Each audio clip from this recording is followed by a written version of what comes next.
Hi Internet! Welcome to the Gredtroin YouTube channel. To celebrate the release of Final Fantasy XVI, I decided to release 16 videos ranking the Final Fantasy games in a variety of categories. I thought it would be fun to do a little bonus video that isn't a ranking, but rather just a video showing the chronological order I beat the games in, as a way of maybe giving a little context to how my thoughts on them developed, as well as sharing as to where I was at in my life when I beat the games, and how that might have led to my thoughts on them, hopefully sharing a few fun stories along the way. Though Final Fantasy VII was the first game in the series I played, I really played the first 10 games mostly simultaneously, dabbling in all of them to varying degrees, but my order of actually sitting down and completing them might not be what you expect.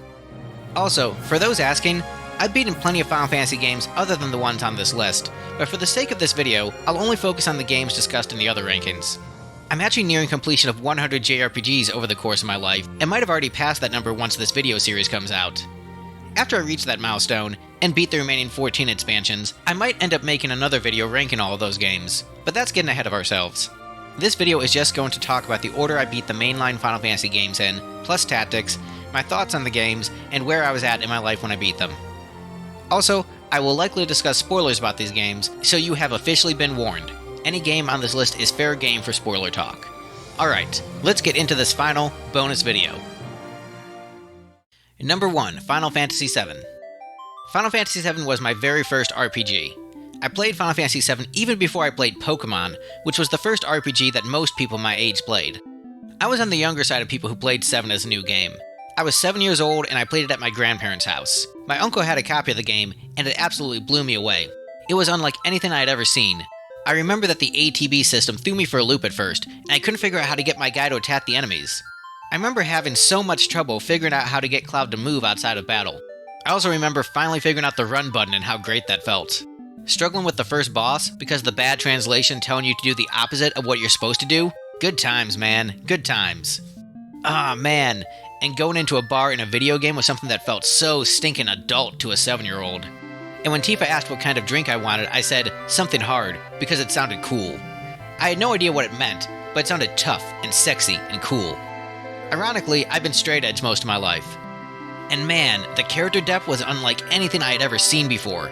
The heartfelt conversation between childhood Cloud and Tifa floored me with its beauty. This game had the cool factor and so much heart. I loved it. Final Fantasy VII seemed endless in its scope, and it was a massive struggle to get through the game at a young age. My number of years was still in the single digits, and when you're that young, you tend not to be as task-oriented as an adult, and completing a JRPG on the scale of Final Fantasy VII just seemed like an insurmountable task at age 7. I could handle beating the Elite Four, but taking on Sephiroth? That mountain felt impossible to climb. I didn't even have a copy of the game for the longest time, and would just play what I could when I went to visit my grandparents' house. By the time I finally got a copy of 7, 8 was just around the corner, and I had already played the demo of 8. I began dabbling in other RPGs as my library of the genre began to expand. I kept finding new RPGs I wanted to play, but for the most part, I never finished them. RPGs were these games that you started, played a ways into, but never completed. But eventually I did manage to claw my way through Final Fantasy VII.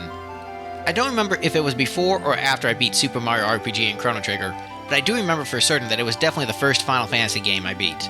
I had gotten a gold chocobo, obtained Knights of the Round, and finally defeated Sephiroth. I had done it.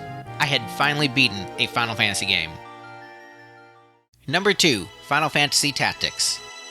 Final Fantasy VIII was the second Final Fantasy I played, but Tactics was the second one I beat. I remember hearing about this other Final Fantasy game that was on the PlayStation other than Final Fantasy VII and VIII, and immediately sought it out. The story enthralled me, and I loved the gameplay instantly. It clicked with me immediately, and was instantly engaging and exciting. I really liked chess as a kid, and every battle felt like a more complicated game of chess, which was so cool to me.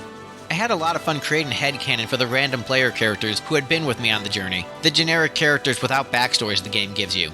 I thought about these mercenaries who had been with Ramza for years, and what kind of relationship he had with them, and would think about the kind of conversations they'd have outside of battle, and their level of loyalty to him. I also got really invested in the game's themes of politics and religion. Plus it had Cloud, my dude from 7. I loved the game so much, and my love for the game was so strong, it not only motivated me to get to the end, but even motivated me to unlock Cloud, and level him up enough for him to be a useful party member. It was so fun to play, but I'll admit, the strategy guide definitely helped a lot, especially at age 8. Number 3, Final Fantasy X. Playing Final Fantasy X at launch was incredible. It was the first Final Fantasy game with voice acting, and at the time the graphics and presentation completely blew me away. The game was so cinematic in its presentation, and the emotional powerful 2 Xanarkand immediately sold Final Fantasy X. It immediately gave me confidence that this was going to be an amazing video game, and it was. Finally, a Final Fantasy where you can use all of your characters in battle. Finally, a Final Fantasy where you can control the cool summons. An actual honest-to-goodness romance where the characters actually kiss. This was a big deal for me in the era of will they won't they romances. 12-year-old me hadn't kissed a girl by that point, and the kiss between Tidus and Yuna felt so triumphant. Yes! Finally! Just let them love each other! After the tension between Cloud and the girls of 7, Squall and Rinoa in 8, and Zidane and Garnet in 9, it was so cathartic to see the 2 romantic leads in a Final Fantasy game share a romantic kiss. Yes, I know Squall and Rinoa kiss at the end of 8, but I hadn't beaten it yet. And yes, I know Cecil and Rosa were already a couple, but to see romance blossom over the course of a game story and actually pay off was magical and epic. It was a holy crap, they actually did it moment for me, and I loved it. I remember that the fight with Jet at the end of Final Fantasy X was insanely hard, and was by far the hardest challenge I had faced in a JRPG up to that point, aside from the super bosses in 7, which were just so absurd that I didn't take them seriously as something I would sincerely try to attempt. Jet just seemed so impossible to beat back as a little 12-year-old, but I made it through, and I got an ending that was as satisfying as the journey the game had taken me on. It felt like a huge accomplishment beating Final Fantasy X all the way to the end, and I had basically the same feeling of excitement beating 10 as I did beating 7. To quote Foreigner, it felt like the first time. I later replayed this one with my wife, and it's one of her all-time favorites. Number 4, Final Fantasy IV. I absolutely loved Final Fantasy IV. I got it for the PlayStation 1 when it was packaged with Chrono Trigger as part of the Final Fantasy Chronicles collection. Man, what a 1-2 combo that collection was. I adored both of those games so much. Chrono Trigger I ended up beating first because it was shorter and way easier. I completely devoured that game, doing every side quest and getting every ending through New Game Plus. But I still had a blast playing Final Fantasy IV, and I struggled deciding which one I loved more because they were both so good. When I was a kid, RPGs felt way harder, and progression felt like it took way longer. Still, I managed to get my way through the game, and got to the final save point before the final boss, and for some reason, just stopped playing. I didn't lose interest, but I just got busy with life and lost track of the game. I went back to the game 7 years later and booted up the old save file for fun to see where I left off, and I was shocked to see that I quit right before the Zeramis fight without ever having attempted it. I was so close and couldn't believe that I quit at the final save point of all places. I figured I'd give the final battle a go, and I ended up beating Zeramis on my first try, which made me wonder why I didn't just beat the game 7 years prior. I was so happy watching the finale of 4. It felt like I reunited with old friends, and it was wonderful to see them finally get their happy ending. I did eventually beat the 3D version years later with my wife, and despite my nostalgia for the old school version, I do very much recommend the 3D version for its incredible script. It's the best way to experience 4's story. Number 5, Final Fantasy IX. I started Final Fantasy IX a bunch of times as a kid. I played the game as a new release, and while I was initially skeptical of the art style, I quickly fell in love with the game. I ended up starting new saves a number of times over the years, but I never quite was able to get through the whole thing. Like I said, for me, RPGs were games you played but almost never finished, and when you did, it was monumental. The farthest I had gotten was into the early hours of Disc 3. Despite my previous statement, I did manage to beat quite a few RPGs in my late middle school and early high school years, like Chrono Cross and a handful of Chrono Trigger fan games, Brave Fencer Musashi, the 2 Tomba games, Guardian's Crusade, the first 2 Legacy of Goku games, Gobly, Inuyasha's Secret of the Cursed Mask, the first Dot Hack game, Pokemon Gold, Final Fantasy X-2, and the first 3 Kingdom Hearts games. However, when I got into my later high school years, I dropped off playing video games pretty heavily. I think the only video game I beat senior year was Charles Barkley's Shut Up and Jam Gaiden. When I graduated high school, I went through and beat Xenogears and finished my old Final Fantasy IV save file, but for the most part I stopped playing video games almost entirely around that point. I was more interested in girls and rock and roll than JRPGs. I know, what a loser, hanging out with cute girls instead of grinding in JRPGs alone in my bedroom. I ended up spending the decade after high school pursuing a music career. I hooked up with a guitarist named Billy Morris, who had played in a bunch of 80s hair metal bands like Warrant and Quiet Riot, did an album with him, and moved to Nashville. I ended up going on all kinds of crazy adventures, meeting basically every musical hero I wanted to meet, played a ton of shows, did some things I'm super proud of, and some things I regret. Even straight-edge cats like myself have their demons. Still, I'm grateful for the journey and all the real-life travels and adventures I went on. I made a lot of friends and have a lifetime of wonderful memories from that era of my life. Though I didn't really have time for JRPGs, I never lost my love for them during that time. I played a little of the games here and there, and when I worked as a DJ at a metal bar, I would sneak in some Final Fantasy music on occasion. My love for the series never went away, it just slumbered for a while. There was a famous musician who I became friends with, who one day approached me and asked to borrow my copy of Final Fantasy VIII. He didn't know whether or not I had a copy of Final Fantasy VIII, but he told me that he assumed I was the kind of person who owned a copy of that game. He was in fact correct, so I loaned him my copy of Final Fantasy VIII, and he didn't give it back for a few years. It became a running joke of me complaining about how he had my copy of Final Fantasy VIII and wouldn't give it back. When I finally got the game back from my friend, my wife was curious about it because I had talked about getting my copy back all these years. She played it for a few minutes and thought it was the dumbest thing ever. I'm just running around a library. This is boring. How is this even a game? Needless to say, she was not a fan. A short time later, I was reflecting on Final Fantasy IX and thought that she might enjoy the charm of the game's opening sequence, and I convinced her to play it with me. I figured we would stop once we got to the Evil Forest, but thought it would be a fun couple of hours. Surprisingly, she wanted to keep going, and eventually, together, we beat it. Her first RPG. My first time beating Final Fantasy IX. My wife cried at the ending and had been moved by a video game for the first time. For me, it was the first time I had shared that experience with the woman I love. Final Fantasy IX has a lot of memories for me, both from my childhood and adult life, and it's a game I will forever treasure. Number 6, Final Fantasy I. I remember how excited I was to play Final Fantasy I. I bought it on the PS1 as part of the Final Fantasy Origins collection. There it was, finally my chance to play the game that started it all. And it was boring. I quickly fell off the game and went back to more interesting JRPGs. I ended up getting the game on the Game Boy Advance as part of the Dawn of Souls collection, and handheld, I actually put a few more hours into the game, as it was something I could do while my parents were driving and I was in the back seat. But again, it didn't fully keep my interest. I loved the music, but I didn't really vibe with the game. And when it came to RPGs for the GBA, the Legacy of Goku games, Kingdom Hearts Chain of Memories, and Final Fantasy Tactics Advance were much better at keeping my interest. Years later, my band had started a podcast as a promotional tool for the band, and we were doing an episode on the Final Fantasy I soundtrack with a couple of Final Fantasy podcasters. I debated whether or not I should finally bite the bullet and just beat Final Fantasy I once and for all, and I ultimately decided to go for it.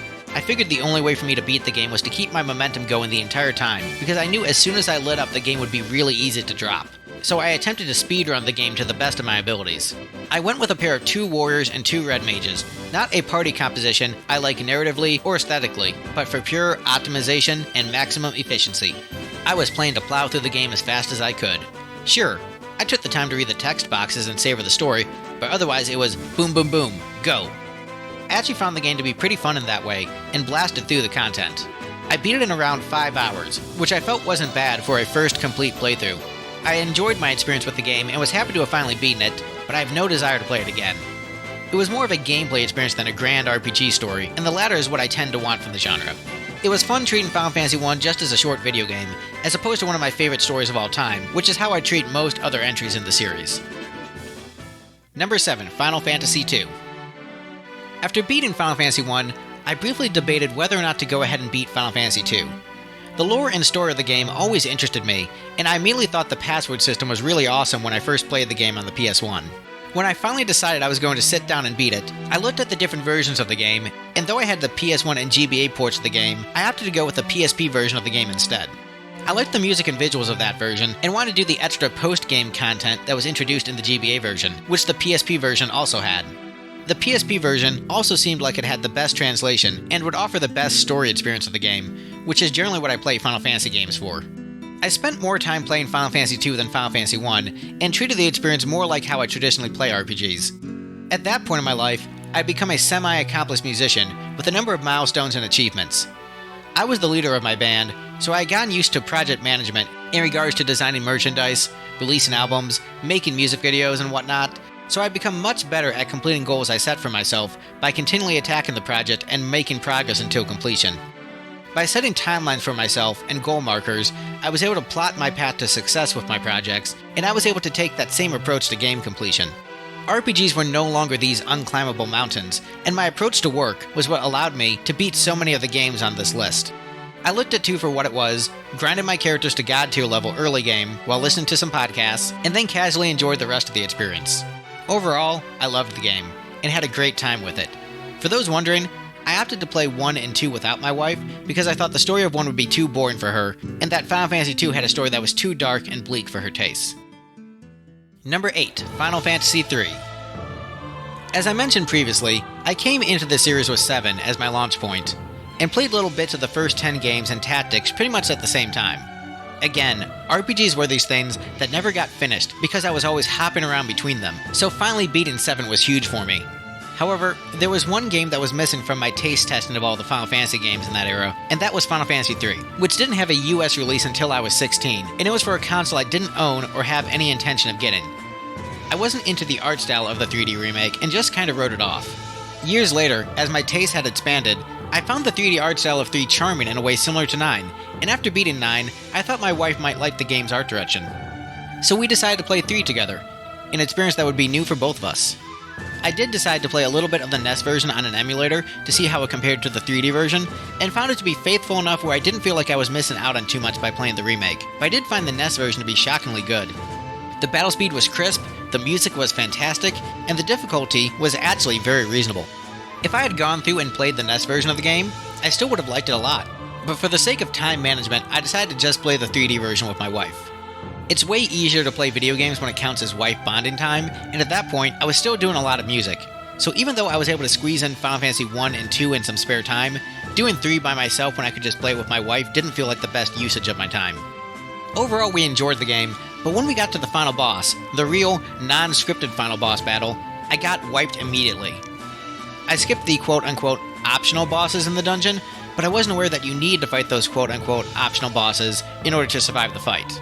The final dungeon of Final Fantasy III is infamous for how long it is and its lack of save points, and my wife was furious at the game. It was the first time she ever rage quit a game, and she's not the rage quit personality type in the slightest, which made the entire situation that much more hilarious. She ranted about how terrible the design of the final dungeon was, and how ridiculous the lack of save points was given its length. She didn't want to go through all of that again, and insisted that she was done with the game. Any positive feelings she had about the game, and she was pretty positive on 3 overall, were thrown out the window. Me, on the other hand, had been to a few RPG rodeos in my time, and I figured that we were so close to the end that I didn't want to give up now. So, I loaded up our last save and played the rest myself, with her watching, and I beat the final boss on my next try. When we play Final Fantasy games together, I tend to do battles and menu management, while she tends to do exploring and shopping, with both of us offering guidance and suggestions to each other. So me beating the final boss that way was effectively the same way we had been playing the games previously. I consider her as having beaten Final Fantasy III, but for years she insisted that she had not beaten Final Fantasy III because she rage quit, even though she sat and watched the whole ending. Eventually, she did decide to add it to her canon list. I liked how with Final Fantasy III I didn't give up and managed to complete the game, and even though there was some negativity surrounding the last dungeon, I found it to be a fun experience overall. Number 9, Final Fantasy VIII. I played Final Fantasy VIII when it first came out and was really hyped by it. It was like Final Fantasy VII, but even cooler looking. I was 9 years old at the time, and thought the plot was pretty cool. When I was a couple years older and tried playing it again, I hated it. I thought the story was ridiculous, and the characters were a bunch of dumb teenagers. I was going to high school during the emo era, and I was constantly trolled by my classmates who acted, in my opinion, idiotic in their melodrama. However, I played 8 a few years later after that, and thought the teenagers being dumb teenagers was hilarious, and all of a sudden I was back to loving the game, albeit for different reasons than initially. After we had a couple RPGs under our belt, my wife decided to give 8 a second chance. When she first played the game, she was unfamiliar with the genre, and we thought she might now be better able to appreciate the game. Ultimately, she thought the game was kinda dumb, and eventually just gave up on it because she decided she didn't really like it. She got as far as the Balam Garden invasion in Disc 2. So, we ended up moving on to playing Final Fantasy XII together, but like with Final Fantasy III, I didn't want to quit after having gotten so far into the game. So, while our shared RPG together was Final Fantasy XII, I continued to play 8 in my spare time, usually before work in the morning for an hour or so. At the time of playing 8, I had a job that revolved around manipulation of numbers and systems, so 8 ended up vibing with me pretty well at the time. The game skyrocketed in quality once I got to the end of Disc 3, and I was a big fan of the side quests in 8. It was a really enjoyable experience, and I'm glad I stuck it out because 8's best content is definitely backloaded. Number 10, Final Fantasy XII. Final Fantasy XII came out when I was 16, but for some reason the game flew completely under my radar. I wasn't completely disconnected from gaming at that point, as it came out the same year as Kingdom Hearts 2, which I beat and thoroughly enjoyed. I don't think I even knew that 12 came out until Final Fantasy XIII was on my radar. I couldn't play 13 because I didn't have a PS3, but I enjoyed listening to the soundtrack online quite a bit. I found myself having some downtime between obtaining my associate's degree, which ended up being a useless piece of paper, and recording my first album, so one day I decided to walk into a local game store and bought myself a copy of Final Fantasy XII. I was super excited. I had some time to kill, and here was a Final Fantasy game that was brand new to me. The concept of even playing a video game at all at that point in my life felt novel and nostalgic, and I was excited to be swept away by my favorite series yet again. I started playing the game and immediately hated it. I'm a guy who enjoys my lore and politics, but I found the intro to be a complete mess. I was also one of those snobs who derided MMOs as being trash, and felt literally insulted by the single-player MMO-style gameplay and lack of battle music. The characters felt bland, and the art direction felt like a huge step down from 10. I played maybe like 10 hours of the game, but it just wasn't doing it for me, and I ultimately dropped it. Cut to years later, and my wife decided she no longer wanted to play Final Fantasy VIII. She wanted to see what other games I had in my library that we could play. She doesn't like pixel art games because she finds them too difficult to look at and feels like her eyes strain too much when playing most games in that style. There are a couple exceptions, like Earthbound and Chrono Trigger, but for the most part she simply can't handle playing games in that style. So, she wanted something 3D, preferably with voice acting. 12 seemed like a good choice overall. However, I knew that she would hate the intro to the game even more than I did. She's not into politics and excessive violence, and that's basically all the intro to 12 is, because it sharply and drastically shifts tones into something far more palatable. What's more, I had played enough of the game to know that the intro would just serve to confuse her, and didn't contain anything important that she couldn't just get through the context of playing the game, so I had her leave the room while I muted the TV, and played through the beginning sequence, and then brought her back in when the game introduced Fawn in the sewers. When talking about the game later, she felt like she literally missed nothing, and felt it was a fine enough place to start. Nothing confused her, and there wasn't any additional context needed. So, we ultimately played through 12 together and beat it. This was the PS2 version of the game, and gameplay-wise, it is definitely a bit of a slog. Story-wise, it was fine. 12 ended up being the longest RPG my wife and I had played together at that point, with our game clock coming in at over 80 hours. We both felt lukewarm and underwhelmed by the experience, and that the game had overstayed its welcome. We didn't hate it, but it was too long for the quality of story it told, and the ending left us both feeling a bit cold. Again, it wasn't bad, but we got a lot less out of it than most other games we played. I don't hate 12 anymore like I used to. There's a lot of things I love about the game, and I'm certain that playing the game on 4x speed makes it a lot better, but the PS2 version is just not my speed. Number 11, Final Fantasy V. Final Fantasy V was another one of those RPGs that I dabbled in, but never made significant progress in. I had rented both Final Fantasy Anthology and Final Fantasy Chronicles as a kid, but Chronicles was the one that I just had to own. Chronicles had 4 in Chrono Trigger, while Anthology had 5 and 6. I would rent Anthology on a semi-regular basis to play bits of 5 and 6, but I ultimately lost track of the game in favor of other games. I messed around with 5 on a SNES emulator and eventually bought a copy of Anthology, but still, never really found myself sitting down to play it for more than a few minutes. After I had beaten a good chunk of RPGs with my wife, including the 3D remake of 4 and the After Years, we were looking for another game to play. Again, she wasn't into pixel graphics because they hurt her eyes. However, the Steam version of Final Fantasy V was a port of the mobile version of the game, and while the graphical style of the game is universally hated by most fans, it made the game bearable for my wife to look at, so we went for it. Side note about the visual style of the 5 and 6 mobile ports, they share the same style as the mobile exclusive game Final Fantasy Dimensions, which I hear good things about. Just a quick fun fact. Anyway, despite being ported to PC, the Steam version of Final Fantasy V did not have controller support, so I ended up learning what Joy to Key is, which has actually come in handy for a number of games I played. And while I was initially one of the folks who derided the art style of 5's mobile port, I actually learned to appreciate and really like it over time. This version of 5 also had a great soundtrack, excellent translation, and character portraits whenever important characters talked. We ended up having a good time with 5. It was a light, breezy adventure with lots of comedy, though we both agreed it was one of the less memorable games we had played. My wife thinks that it is because she has a harder time relating to the characters because of the graphical style. Meanwhile, I think the game just has a weaker story. Number 12, Final Fantasy VI. I have played Final Fantasy VI a bunch of times over the years. As mentioned previously, I played 6 when renting the game as part of the Final Fantasy Anthology for the PlayStation.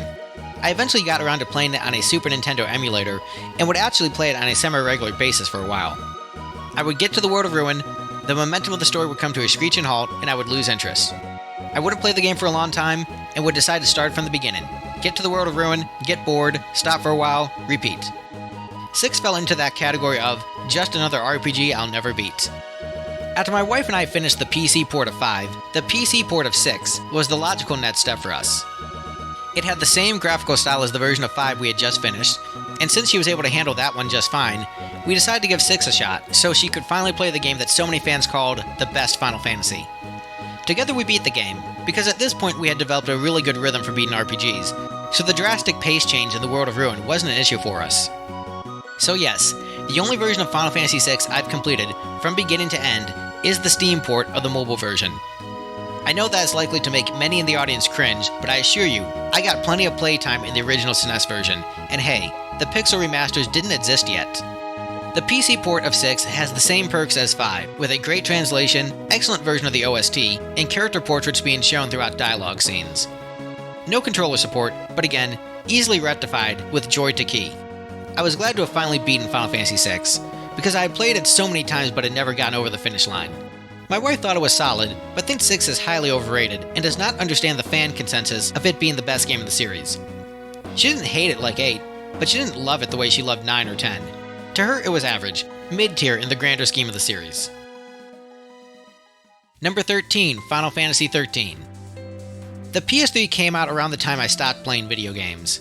I didn't have a PS3 until 2013, when right before I moved to Nashville, I ended up stealing one from a genuinely bad person. Literally, this guy was a trash human being who should have been in jail for sexual assault, and while I couldn't get the guy arrested, I was able to jack his PS3. So, I found myself in Nashville with a PS3 and a bit of free time as I was getting settled in. I happened to move close to a really cool store called McKay. It's a badass multi-floor shop that sells used CDs, vinyl records, books, movies, and video games. While browsing through there, I found a copy of Final Fantasy XIII and bought it. I took the 8-minute drive home and found myself popping in Final Fantasy XIII for the first time, and unlike 12, I immediately loved it. It was exactly what I wanted and what 12 was not. Visually stunning, menu-based combat, Nomura-designed characters, a more modern aesthetic, and actual, honest-to-goodness battle music. The experience I wanted from 12, of playing a Final Fantasy game I missed out on, and getting sucked in right away finally happened for me. But it happened with 13. I dug it, and got a decent chunk into the game, but I quickly ended up dropping it. My band was starting to take off, and I was constantly going out almost every single night, meeting people, going to shows, playing shows, and just enjoying the vibrant culture that Nashville had at the time. It was before the city blew up in popularity, and the cost of living skyrocketed. And it was an incredible time to be an artist in an incredibly vibrant scene. There's still an incredible scene in Nashville, but it's very different, and I'm happier stepping back from it and focusing on writing. But anyway, the point remains that I got really busy with my insanely active social life, and just didn't have time for Final Fantasy XIII. I got married in 2016, and at that time I still kept myself pretty busy in the scene, so I didn't get much usage out of my PS3. The system actually ended up dying on us one day, so I couldn't play my copy of Final Fantasy XIII even if I wanted to. I bought a digital copy of 13 on Steam, but my brick of a laptop couldn't run it without extreme lag. It really nagged at me because my wife and I were playing all these great Final Fantasy games, but I really wanted to play 13 because I never got around to finishing it. I had a physical copy, I just needed a system, but money was tight. One year, however, for a holiday I got a big surprise gift, a used PS3. It was a touching gift, and with that touching gift, my wife and I were finally able to play 13 together. She also ended up preferring 13 to 12 and 6 like me, and we enjoyed the game so much that the next game we ended up playing was 13-2, which we also beat. She wasn't a fan of how dark Lightning Returns started, and I still haven't gotten back around to playing that game, but I very much want to. As far as 13 is concerned, again, my wife was generally positive on the game. However, after a few hours of playing the game, she commented on the game being like a giant hallway. My wife is not a gamer. She does not read game reviews or watch YouTube videos about video games. She is completely disconnected from the discourse around these games, and she, independently, made a comment about the game being a giant hallway. I told her about the consensus of the game and how interesting it was that she made that observation, but even though a good chunk of 13 was a hallway, she still ended up liking it quite a bit. Number 14, Final Fantasy XIV, A Realm Reborn. Similar to many games in the wife era of my RPG playing, we were looking for another game to play together, and I was looking at the list of games we had available to us. Final Fantasy XIV, boasting both a free trial and having 3D graphics, made it a strong contender. My brick of a laptop was actually able to run 14 on low settings, and the game functioned fine, without any lag, which impressed me quite a bit that the devs could optimize the game in such a way where it could run on an array of PCs with vastly different amounts of processing power. My wife is not a fan of doing battles in RPGs, so rather than both of us making a character and doing the traditional multiplayer one would expect from 14, we instead created a single character together, and by we, I mean I let her have total control over the character we created together. So, after creating our character, we started up the game and had no idea what to do. The UI was ugly, all over the screen, and confusing. We like to play using controllers, not keyboards, and the button layout of the controller felt unintuitive.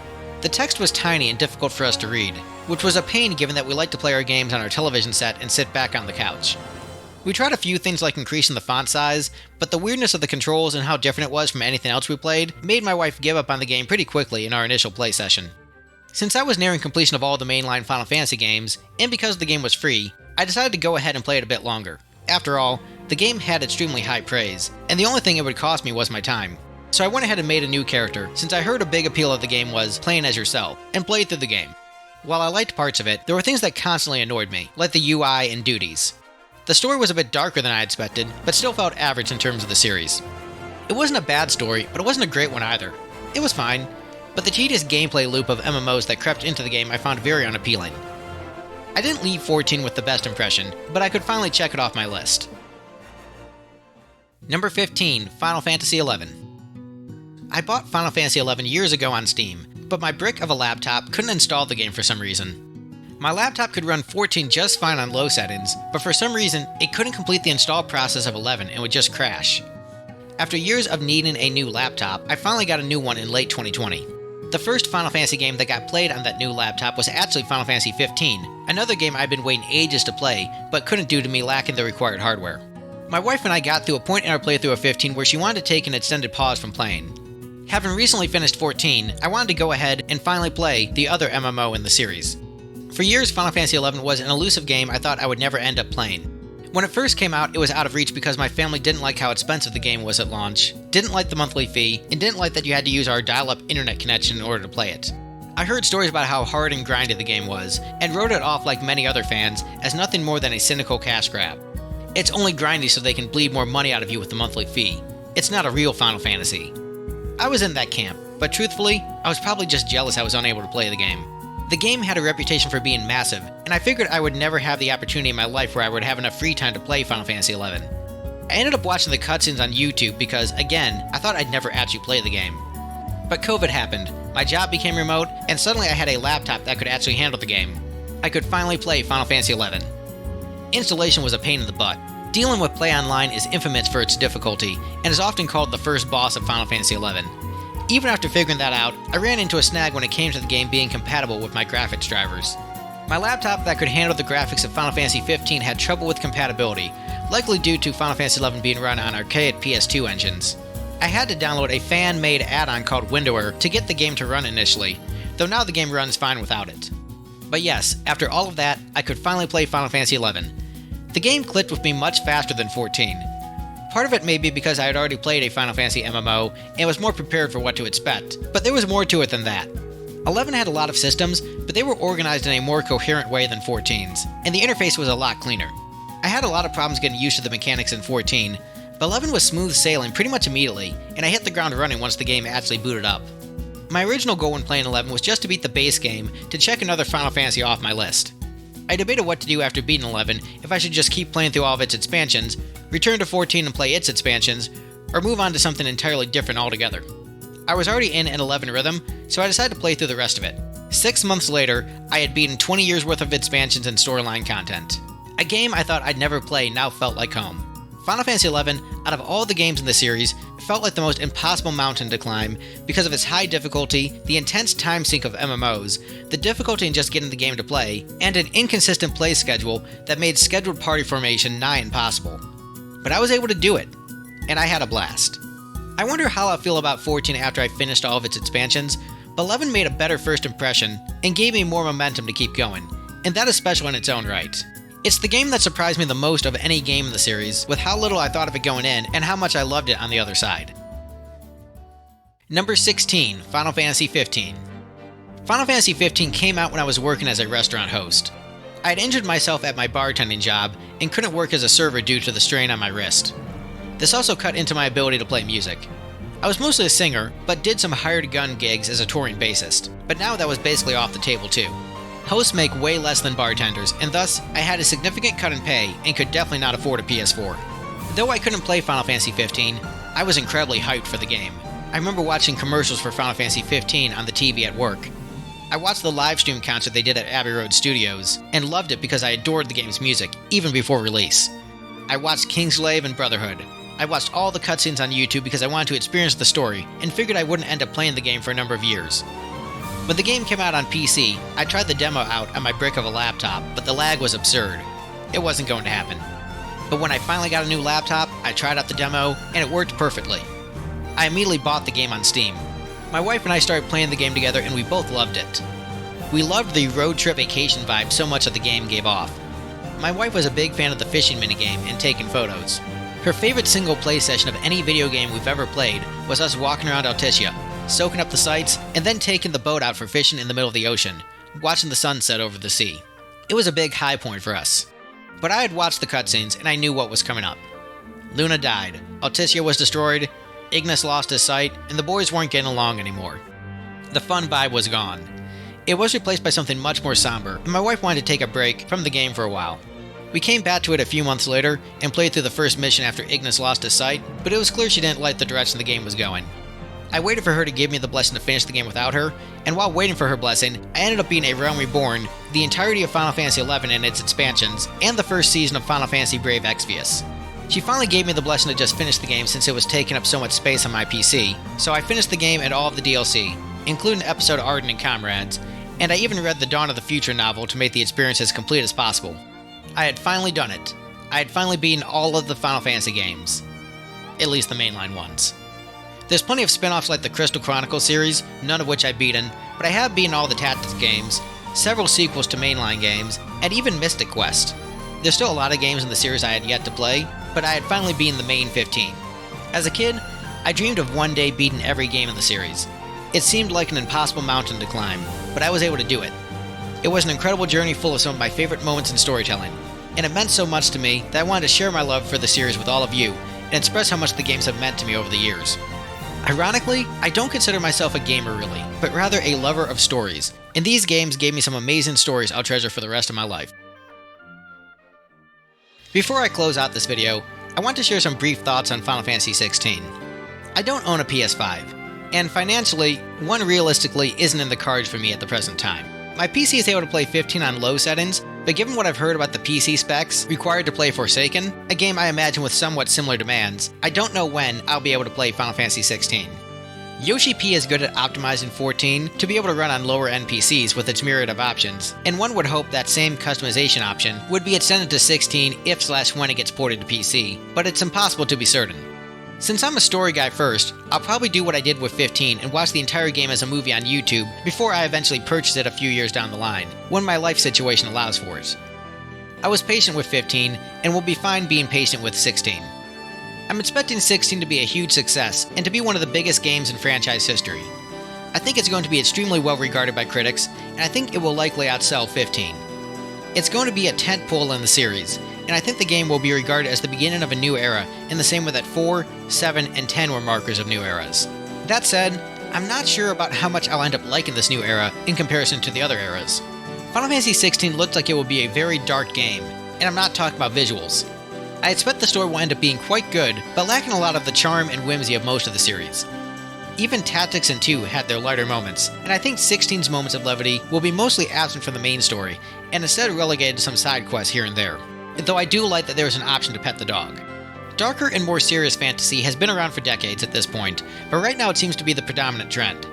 Successes of series like Game of Thrones and The Witcher may not have had a direct impact on the story of the game, but the devs are definitely aware of the landscape of the market and how such stories are more popular right now. I think that 16 is going to bring in a lot of new fans, and bring back a lot of old fans because of this approach, as many in the community have been wanting a more mature and dark Final Fantasy, and Type 0 didn't satisfy with how overtly anime-inspired it was. However, it's quite possible I'll be quite wrong in this regard, as we all thought that Kingdom Hearts 2 was going to be insanely dark based on the teaser at the end of Kingdom Hearts 1, and it wasn't that at all. Yoshi P understands balance in game design, so it might be interesting to see a game that's M-rated still have moments akin to the Cloud cross-dressing scene. I think that 16 will likely be a massive success, and I do think the game will be good. I think the devs have a good story to tell, and I expect I'll like it. But I think the lesson Square will learn from 16 is to make more M-rated games with dark, immature storylines, and dark, immature does not automatically equate to good. Paddington 2 is not dark and mature, but it's one of the best films I've ever seen. Conversely, Batman v Superman is dark and mature, and it's a pretty divisive film to say the least. My point is that while I think we'll gain something with 16 going in a darker direction, I do fear about what we'll lose in the process. I think we may lose a lot of the charm of what made Final Fantasy, which are those moments of whimsy and joy that balance out the moments of darkness. Again, it's possible there will be more of this in 16 than I expect, but I fear we may be going to get something that will feel more like a Nier story than a Final Fantasy story. And I think that may extend out to the next few mainline titles outside of the remake trilogy. I think the balance of the scales will be tipped fairly far in one direction, and I don't know if I want the series to go in that direction for an extended period of time. I'll continue to try and just judge each game on its own merits, as again, I'm not inherently against darker stories if done well, but given how overwhelmingly positive the response to 16 has been in the community thus far, and the response I expect it will get when it comes out, makes me believe we're going to get a lot more games like 16 in terms of tone, and a lot less like 9. But again, my concern may be hyperbolic. Yoshi P clearly knows how to make a well-balanced Final Fantasy game in terms of narrative and tone, and even Tactics had moments of levity. There's really no way to know what kind of game it will be narrative-wise until it comes out. Gameplay-wise, it can be action or turn-based, I don't really care. I just care about the direction stories in the series will go in the following entries based on the game's success. I hope I end up eating crow, and that 16 is great, but also that the series doesn't just try to copy what ends up making 16 great. So, my feelings on the future of the series is mixed. I think that 16 will be a good game with a good story. I think Part 2 and 3 of the remake saga will be good games, and I am directly centrist in regards to my faith, or lack of faith thereof, in whether the new story elements will be executed well without hampering the original narrative. But beyond that, I think 16's success may lead to an era of Final Fantasy that might not be as appealing to me, and I think it may take a while to get out of that era because the sales and response will be too good for Square to backtrack. For some, this is an ideal future for the series, but for me it's bittersweet. Again, I could be completely wrong, and I could turn out to love the direction. A good story is a good story after all, and I definitely didn't expect to fall in love with 11, so my mind is open to the idea of being completely wrong about a game. There's really no way to know until I actually experience the game and its narrative. Either way, I'm definitely looking forward to 16, and can't wait to see what kind of great story it has to offer. Thanks for watching my videos. I thought this would be a fun little bonus to cap things off, personalizing the story a bit more for all of you. Again, I'm not a pro YouTuber and have no plans to turn this into a gaming channel. I don't like your plan. It sucks. This is just my personal little channel and I wanted to put the series on here. I did it for fun and as a love letter to the series. I hope you enjoyed it. If you want to donate to my Patreon to support, you can, but there's not really exclusive content or plans to do so, and it's really just a way to tip if you want. Buy me a cup of coffee, if you will. If you have no interest in that, no worries. If you want to sub and stick around to watch me do a bunch of Thin Lizzy videos, you're more than welcome. Who knows, maybe I'll do Final Fantasy Fridays or something. Maybe some loose Q&A videos that aren't as time intensive to make. Maybe I'll do a reaction video to 16 story when it comes out. Who knows? Again, my main focus at this point in my life is focusing on my writing, which in some ways is very inspired by the works of Final Fantasy. Hopefully I'll be able to share some of those works with the world soon, but it turns out breaking into the writing business is really hard, and time intensive. But if the Final Fantasy series has taught me anything, it's that I can climb any mountain and overcome any odds. Anyway, thanks for watching, and I hope you enjoyed these videos.